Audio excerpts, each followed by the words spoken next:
Many people will have a hard time believing that a woman can coach her own child into believing a false narrative of sexual abuse, especially if that mother is a public figure who's an advocate for children's rights, with a well-established history of humanitarianism. For this to be true would require a pattern of hypocrisy and callousness on the mother's part. So the question is, do we see other evidence of hypocrisy and callousness in Mia's behavior? Lark Previn had been suffering for 10 years before she died. Lark had 2 kids, Sarah and Christina, and sadly they too were both born with AIDS. Lark had no help from her husband. He was a deadbeat and ended up in jail. Lark's apartment was described as grim. The stairwell had painting peeling off the walls. Despite her circumstances, Lark was a dedicated mother. She struggled to pay for her daughters to go to a private school. She worked as a house cleaner to make ends meet. She drove her kids to school every day. But because she was so weak from her immune deficiency, she couldn't always walk her kids the short distance from the car to the classroom. At her funeral, the priest said she had dark moments, but she put one foot in front of the other and kept going for her own daughters. Lark's death was not sudden. Neighbors observed the young mom was obviously ailing and had grown skinny and lost most of her hair in recent months. It's very sad. Yet the neighbors also had no idea that she came from wealth or had a celebrity mother. We never knew, she never let on, one neighbor said. She was a mystery. These observations reveal that Mia and Andre Previn likely never came to visit her, and it doesn't look like they gave her any financial assistance. She was doing everything she could to make ends meet, but she was going at it completely alone. During Lark's final week on this planet, where was Mia? In the Congo, crusading. Ironically, Mia did show up for Lark's funeral, I presume for the PR, since she showed little interest in Lark's suffering before her death. Yet Maureen Orth tries to paint Mia as a deeply empathetic, saint-like figure. In the same Vanity Fair article where she ignores Lark's suffering, Orth writes, "While in Rwanda, Mia met a man who was suffering, and she said, I felt very connected to him. He was in great pain. I still go visit him." That's interesting. Mia could empathize with a complete stranger in Rwanda, and she still visits him despite the fact that he lives halfway around the world, yet she couldn't be bothered to drive to Brooklyn to be near her dying daughter. Why couldn't Mia spare a fraction of the empathy she showed these strangers in Rwanda to Lark? Why couldn't she put a portion of the effort she applied towards children in the Congo towards helping her dying daughter? Perhaps the suffering of a Vietnamese American immigrant just isn't exotic enough for Mia's empathy. Is it possible that Mia's empathy only applies to her public life, but not her private life?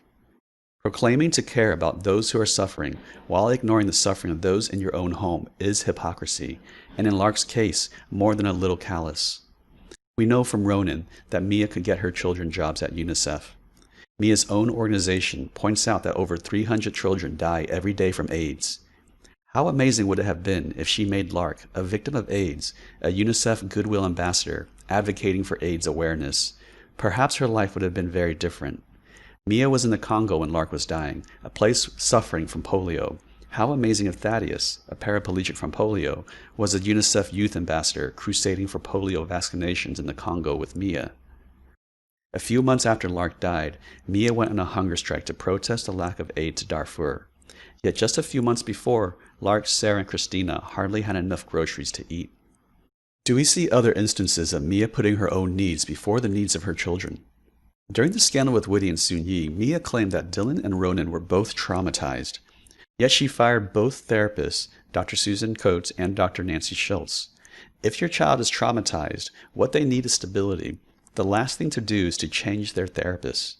And let's be clear, she did not fire them because they were incompetent, but because they wouldn't side with her. If your priority is your children's well-being, shouldn't you put their mental well-being before your own need to push your story? By firing seemingly competent therapists for telling their truth, Mia showed that Dylan and Ronan's mental health was less of a priority than her own personal need to vilify Woody. That is callous.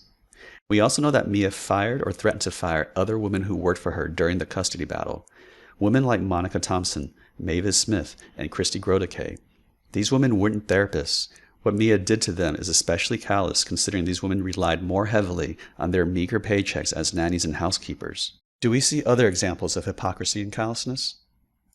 Roman Polanski was responsible for making the best movie in Mia's career when he made Rosemary's Baby, but he also confessed to sexually assaulting Samantha Geimer when she was 13 years old.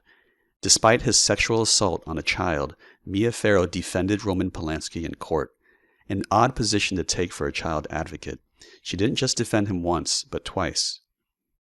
Then there's John Farrow. Remember Mia's angry brother, the one that wanted to shove a musical instrument up Woody's butthole?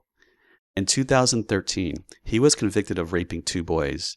He not only raped them, he had groomed them over a period of many years. It started when one kid was only 6. He bought them gifts, took them to baseball games. He showed them pornographic movies. Mia's brother groomed and raped these boys regularly over a period of 7 years. Given Mia's advocacy for children, and her very public condemnation of Woody for sexual assault, you would think she would condemn her brother as well. She could have also used this as a teachable moment about the insidious nature of child abuse, that any family can fall prey to it, even her own. Instead, she made no comment. For a public child advocate to stay silent when their brother has been grooming and raping multiple boys for years is hypocrisy. Mia Farrow did not advocate for those boys. Part of Mia's moral outrage at Woody was that he groomed Soon-Yi, a claim she made because Woody and Soon-Yi met when Soon-Yi was so young. Yet Mia's first husband was Frank Sinatra, whom she married in 1966. How old was she when she first met Sinatra? 11. Sinatra even made a vague pedophile joke when he first laid eyes on her. "Pretty girl," he said, to which Mia's dad replied, "You stay away from her." She would date Sinatra when she was 19, even younger than when Soon-Yi started dating Woody. Yet no one claims that Sinatra groomed Mia Farrow. Many journalists continue to express disgust at Soon-Yi and Woody's age difference. Yet they give Mia Farrow and Frank Sinatra a pass. My point is the inconsistent manner in which we treat Mia's behavior versus Soon-Yi's. We give Mia a halo effect that makes us uncritical. Yet Soon-Yi continues to be shamed for dating an older man. They say she's a puppet and a victim.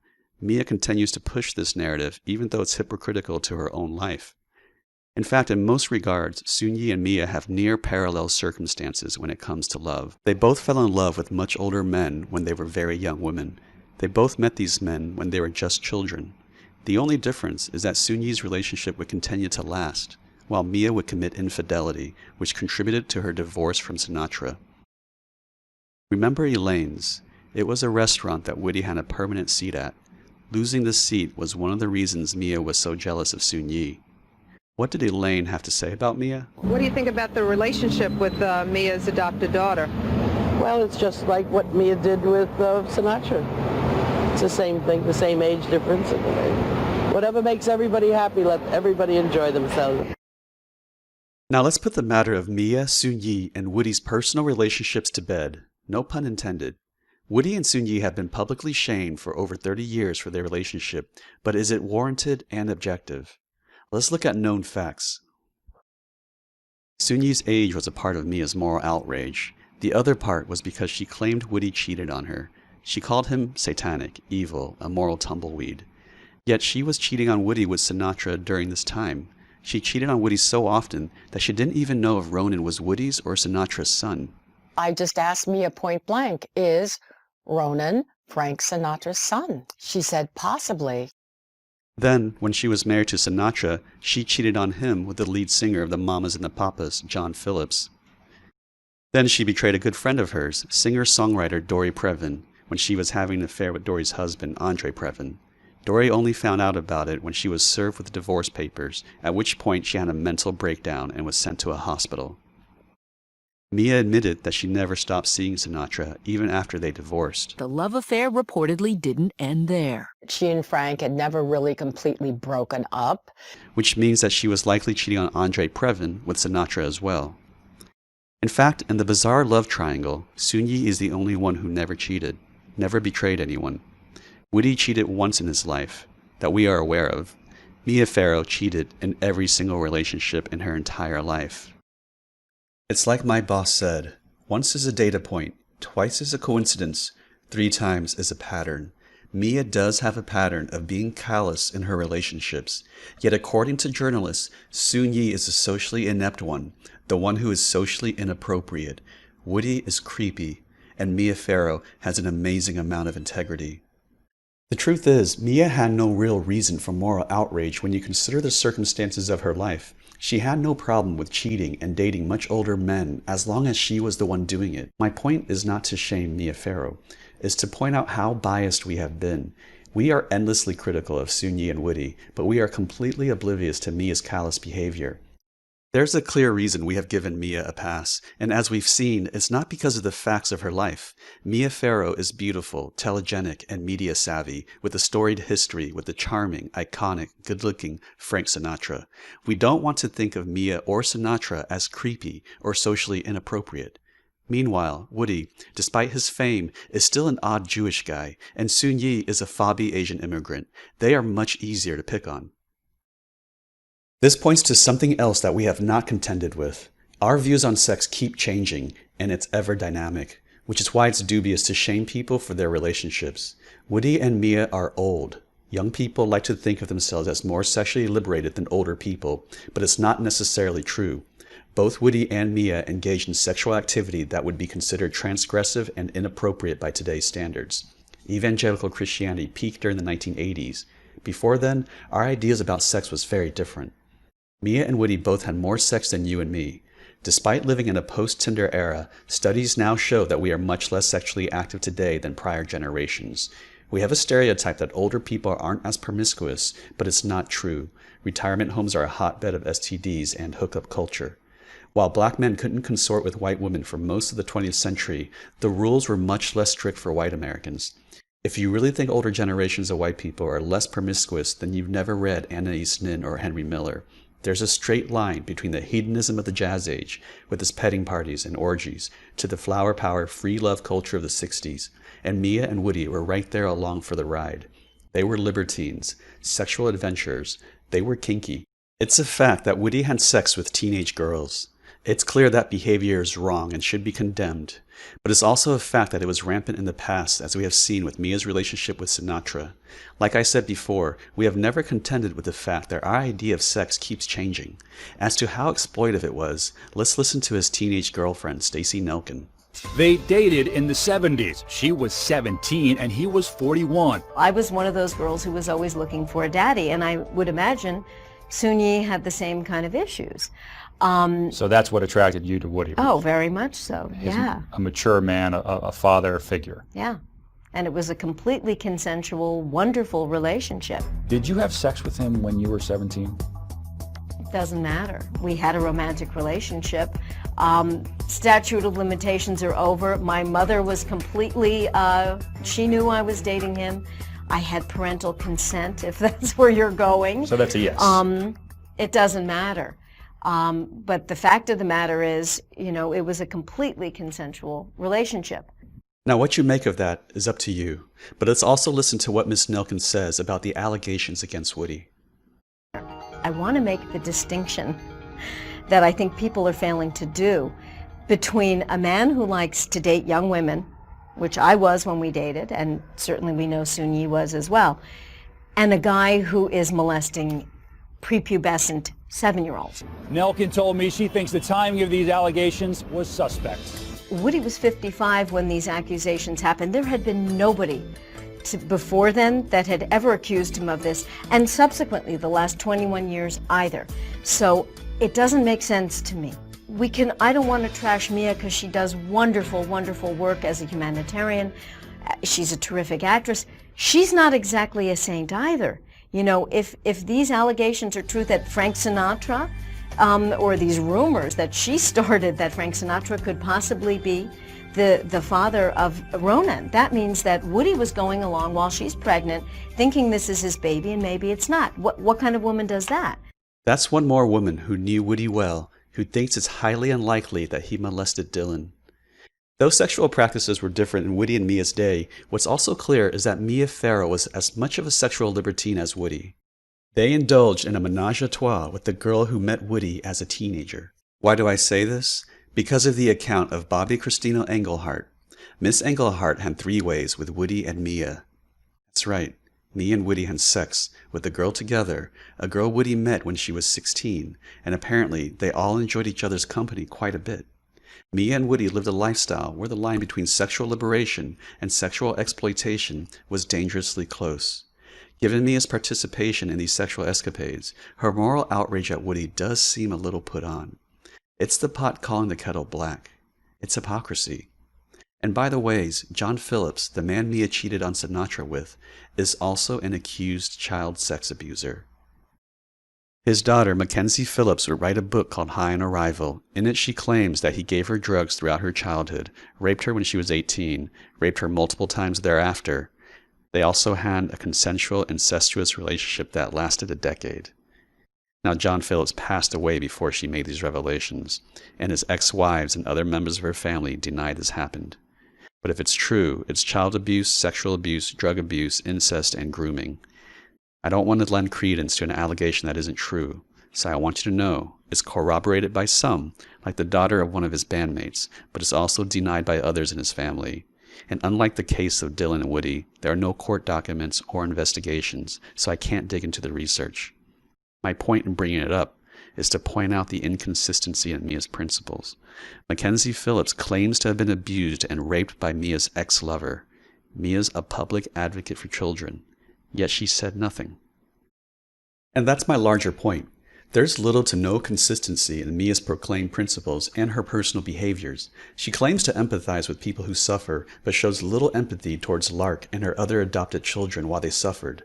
She's a hippie when it comes to her own sex life, but she's a Catholic when it comes to Woody's, and a Puritan when it comes to Soon-Yi's. She's outraged by Woody and Soon-Yi's betrayal, but she cheats constantly herself. She claims to be a child advocate, but ignores child abuse when it's committed by her friends, family members, and lovers. And most disturbingly, she actively defended a known child rapist at the expense of his poor victim. So the question is, can a renowned humanitarian also be personally callous and a hypocrite? The answer is yes. Could a child advocate abuse children? Well, as Mia says herself, adults are not always responsible in every situation. They abuse children in every way we can think of. Human rights are universal, but they're not being realized for the children because the children are vulnerable. It's easy to sell them, to marry them off, to sentence them to a life of labor. Adults are not particularly responsible in all situations, and they abuse children every way we can think of. I mentioned previously that we have biases that prevent us from seeing the truth to this story. But we don't just have a preferential bias for white girls as victims. We also have a preferential bias against seeing white mothers as criminals. There will always be those that will never believe that Mia is an abusive mother, no matter the facts. Why? Because we have a stereotype of criminals, and a white mother is the furthest from that stereotype. We simply don't think of white mothers as criminals or as unfit mothers. Let's look at some examples. Black children are overrepresented in the child welfare system. Studies in New Jersey and Texas have shown that black women are considered unfit mothers at a rate of 4 times that of a white mother, even when we take into account income and drug use. Black parents also get put on a list for infractions that prevent them from getting their children back. This includes having a dirty house or hitting their kid with a hairbrush. Recall that Mia Farrow beat Soon-Yi with a hairbrush. Today, we also routinely separate immigrant children from their mothers at our borders. Even after President Trump reversed the child separation policy, we continue to separate children from their mothers. It's a fact that black and immigrant mothers lose their children for much lesser abuses than Mia is being accused of. And when it happens, we get told it's for the public good, that they deserve it. But this isn't a recent phenomenon. We have these attitudes because it's always been core to being American. The only reason America is shaped the way it is today, from sea to shining sea, is because we routinely took black children away from their mothers. After the Louisiana Purchase, there was simply too much land and not enough people to work them, so separating black children from their mothers became even more routine, so we could use their labor to work our plantations and fund our expansion. It wasn't considered a crime, and it wasn't considered inhumane. In fact, black mothers weren't allowed to cry as it was happening. They were punished for shedding tears because white Americans thought love is an elevated emotion that blacks were incapable of. Black motherhood was destroyed to expand the American empire and achieve our manifest destiny. We weren't much kinder to Native Americans either. Not only did we destroy their way of life, we took Native children away from their homes to westernize them, and we placed them in white homes. Today, women have made great strides in narrowing the wage gap. We think of a successful mother as a woman with a career and children, but child-rearing duties didn't shift to men for better or worse. They shifted to women of color, immigrants who fill the ranks of nannies and babysitters. These are undocumented workers who are easy to take advantage of. If we thought motherhood was such a noble pursuit, why do we outsource it? And why do we pay so little for it? And if we thought immigrants were capable of taking care of our children, why do we take away their children at our borders? In America, motherhood is not a noble pursuit that we cherish. It's simply a problem to be solved for. It's a business. Not only do we outsource child rearing, Americans are also having less children than ever before.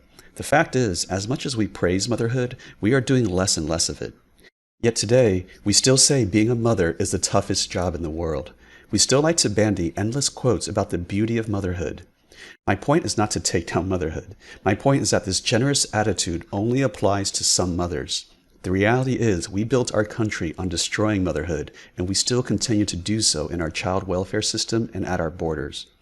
The difference in the motherhood we praise versus the motherhood we destroy is the color of the mother. And that attitude may have blinded us to Mia's abuses. Consider this. If Mia was black, she would have been called the derogatory term welfare queen, as many black mothers were, for adopting so many children. CPS would monitor her home. She also would have had her children taken away for her abuses, and she likely would have been investigated for the death of Tam to make sure she wasn't a risk to her remaining children. But I don't think this is unique to America. It's a fact that in Western societies, we have a preferential bias for white mothers over mothers of color in our attitudes and our actions. But perhaps you're not convinced by child welfare statistics, by what's happening at our borders, or by American history. Perhaps you prefer an anecdote. I'll give you the worst one. After the horrific London bombings on July 7, 2005, which killed 70 and injured over 700 people, British media focused on the wife of one of the bombers. Why? Because she was a white mother. Images circulated of her with her child. She was brought under police protection. The Sun paid her £30,000 for her story. They published a sympathetic view of her. She was just as repulsed as the rest of us by the bombings. She couldn't possibly believe her husband was responsible for these attacks. She played the role of a naive wife and loving mother.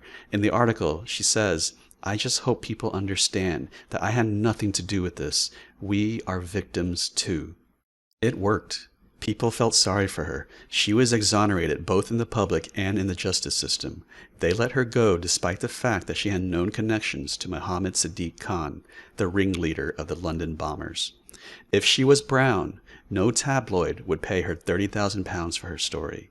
If they did write about her, she certainly wouldn't have been given a sympathetic view in the press. She would have been painted as an enabler of the worst UK bombing since World War II.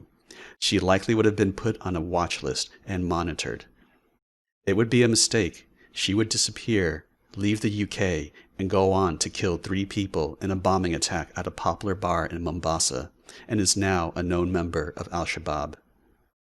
Is it possible that we just don't want to think of white mothers as criminals, especially ones that are media savvy? Yes, it's possible. And the people who pay the price for our lack of objectivity are their victims. Now, my intention is not to compare Mia's abuses with Samantha Luthwaite's crimes. That would be hyperbole. My point was to demonstrate our bias for white mothers. However, some people will remain unconvinced that Mia is abusive or that Dylan was coached. You may think that Mia's behavior in creating false allegations of sexual abuse is simply too hard to believe, that a mother would never do such a thing. Sadly, you'd be wrong. Creating false allegations of child sexual abuse actually was very common in the 80s and 90s.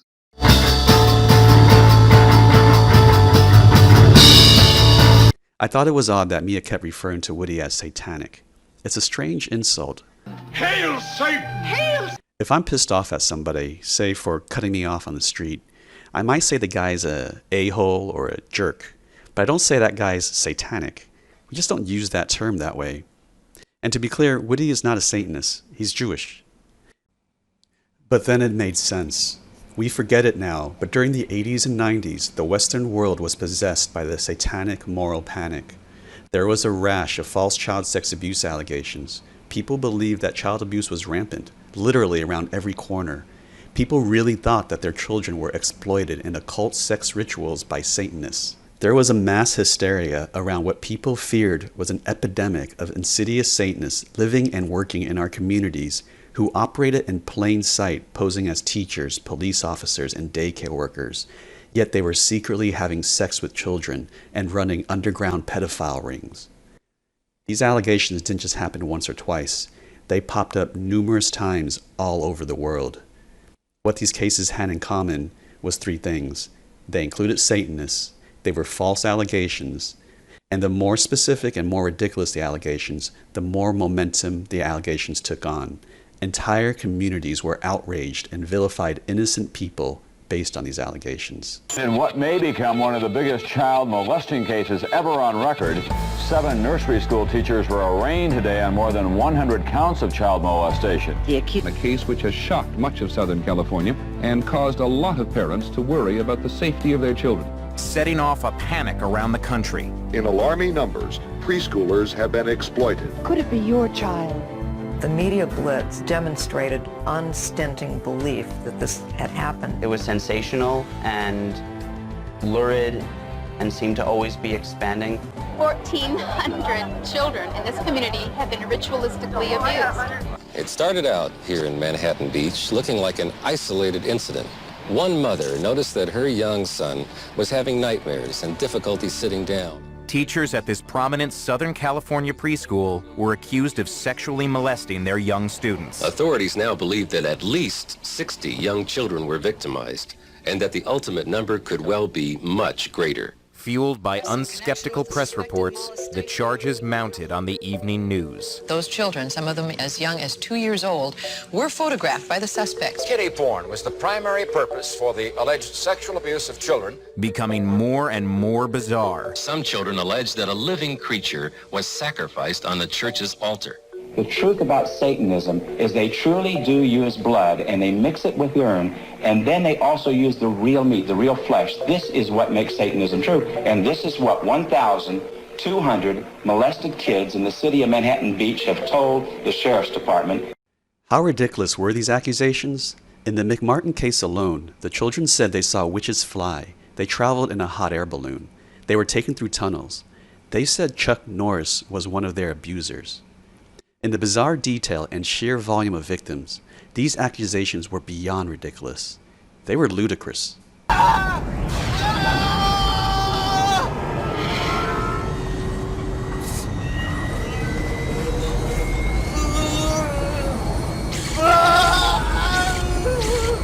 have I done? As ludicrous as the McMartin case was, it lasted 7 years and cost $15 million. Up to that time, it was the longest and most expensive criminal case in U.S. history. Another common feature of these cases was that the children were recorded on videotape, and the interviewer coached them with leading questions. Sound familiar? The interviews are upsetting to read because essentially what happened is the therapist unintentionally coerced the children into fabricating stories of abuse. And the children initially say no. The therapist, though, didn't accept those answers. So then they repeat the question. And then they repeat it again. Eventually, the children realize that their interview is never going to be allowed to end until they start giving the interviewer the kind of answer that she wants to hear. Recall that Monica Thompson heard Mia Farrow recording that tape of Dylan over 2 to 3 days, asking her the same questions over and over again. In 1992, all of the world was focused on a small Canadian town, Martinsville, Saskatchewan. This article came out just 1 month before Mia created these allegations against Woody. There's no doubt that Mia was well versed in the hysteria, having been the star in the most iconic movie ever made about secret Satanists operating in plain sight. We know Mia referred to Woody as satanic and evil, the same words used to describe the child sex abuser in these cases. We know that she spent 2 or 3 days recording Dylan, the same method used to accuse these innocent men. The formula was simple.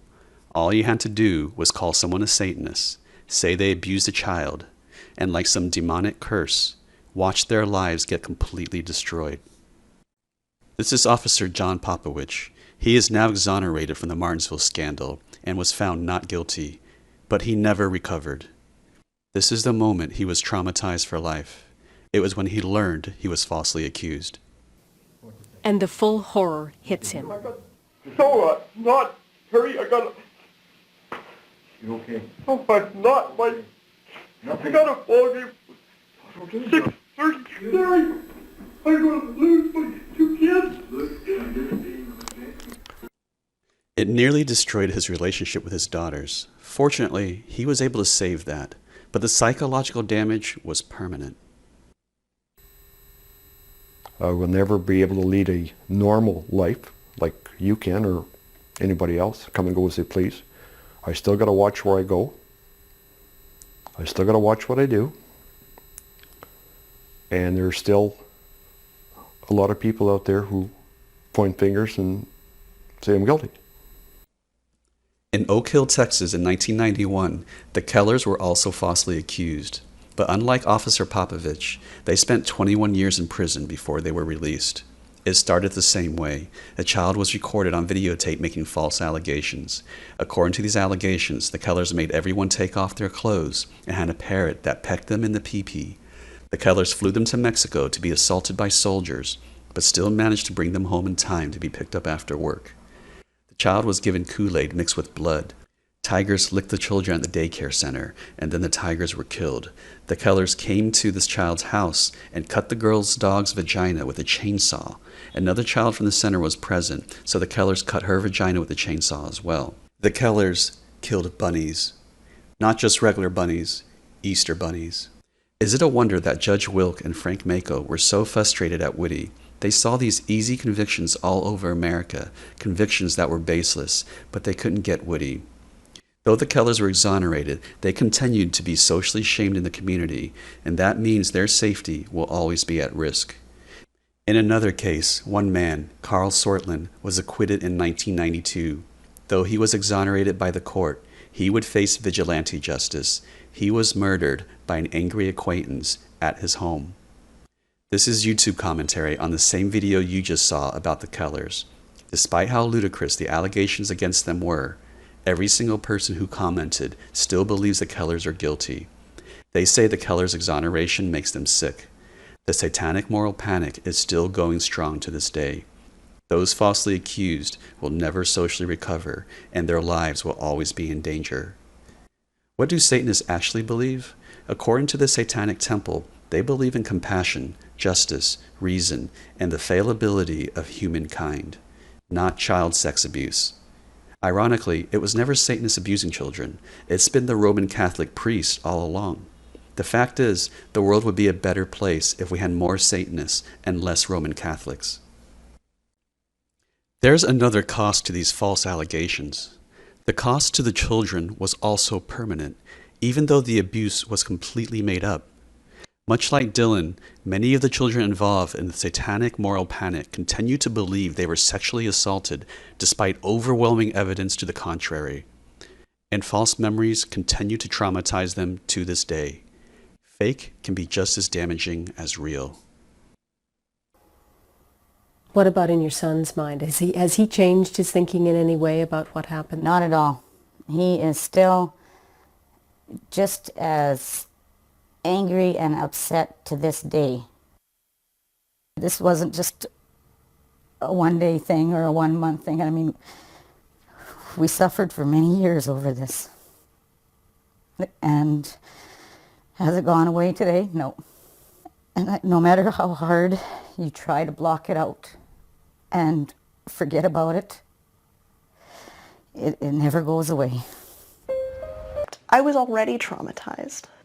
Here's the thing. I mean, outside of a court of law, we do know what happened in the attic on that day. I just told you. It's clear that Dylan truly believes she was sexually assaulted. Yet experts involved in both the Martinsville and McMartin scandal tell us that children retain the trauma of their false abuses. When someone has no memory of an event because it didn't occur, then it is much easier to suggest to them that something happened, even if it didn't, and for them to accept that suggestion. And the weaker the memory and the longer the passage of the time, the more easily one can accept as fact something that may never have happened. And that is what very likely happened in this case. was obvious in the interviews that all kinds of techniques were highly suggestible, highly pressuring, and is capable of creating false memories of abuse in children, often permanent memories.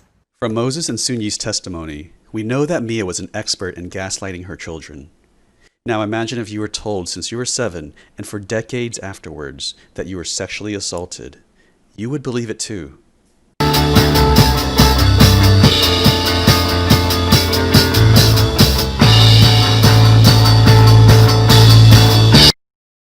In the Vanity Fair article, all of Mia's friends talk about how intelligent she is.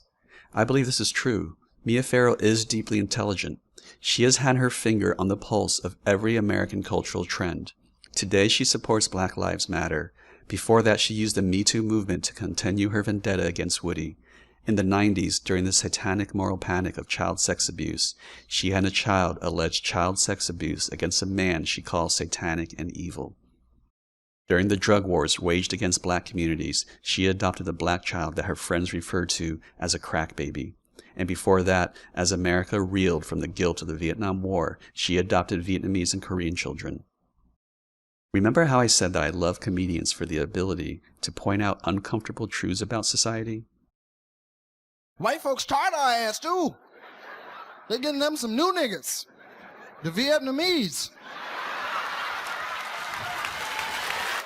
But bring them over, bring all of them over. Niggers won't mind. They didn't ask us shit. We the motherfuckers got to give the jobs up for them.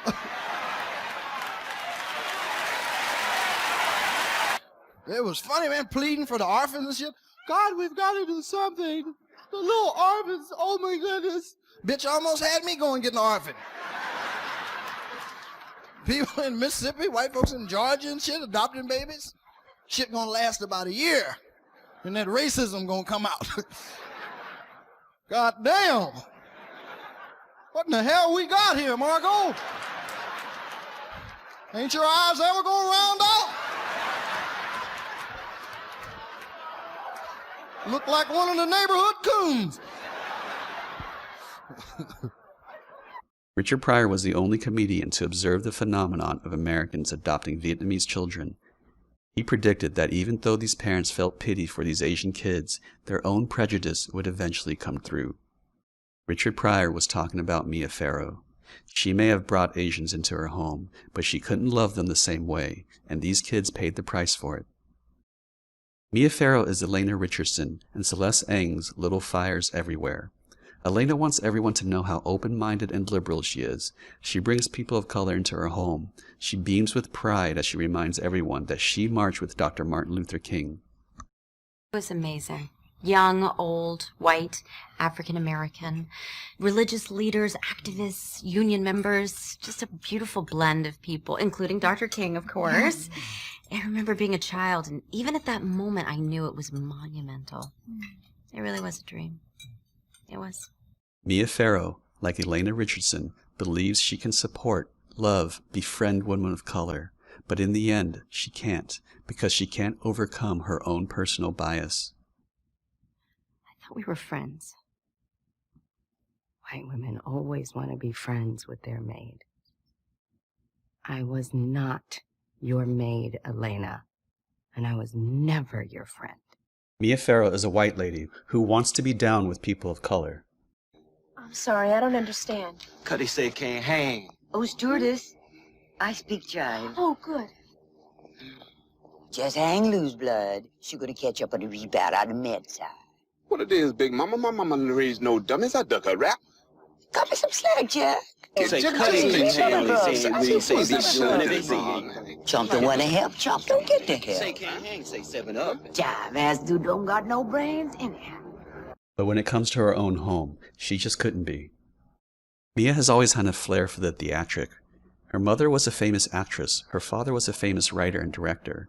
She grew up as Hollywood royalty in Beverly Hills.